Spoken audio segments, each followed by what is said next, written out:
और एक और बड़ी खबर आपको बता दें, यमन में हूथी लड़ाकों पर हुए हमले पर अमेरिकी राष्ट्रपति बाइडेन का बयान सामने आ गया है।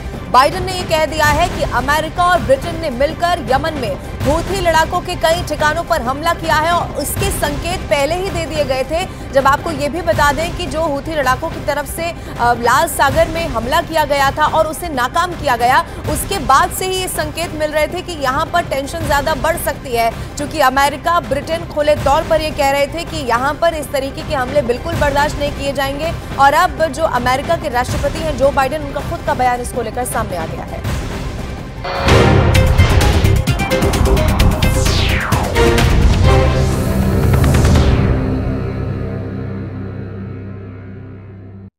गाड़ी लेने से अब वहां तो तबाही ही मच गई। जानकारी के मुताबिक इस जोरदार भूकंप का केंद्र अफगानिस्तान का हिंदू कुश इलाका था और वहां जमीन से करीब 213 किलोमीटर गहराई में यह भूकंप आया।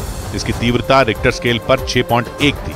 मतलब ये भूकंप इतना ताकतवर था कि अफगानिस्तान के हिंदू कुश इलाके की जमीन दोपहर करीब 2:20 पर थर्रा उठी। हालांकि इससे सिर्फ अफगानिस्तान नहीं थर्राया, बल्कि पाकिस्तान का पंजाब प्रांत भी कांप गया। वहां सरगोधा, खुशाब और नौशेरा में भी झटके महसूस किए गए। इसके अलावा पाकिस्तान के कब्जे वाले कश्मीर में भी इसका असर देखा गया और दिल्ली, पंजाब, जम्मू कश्मीर समेत उत्तर भारत के कई राज्यों में जमीन में कंपन महसूस की गई। मतलब ये भूकंप कितना ताकतवर था, इसका अंदाजा इसी बात से लगाया जा सकता है कि अफगानिस्तान में आए इस भूकंप से करीब 1000 किलोमीटर दूर दिल्ली तक भी धरती कांप उठी।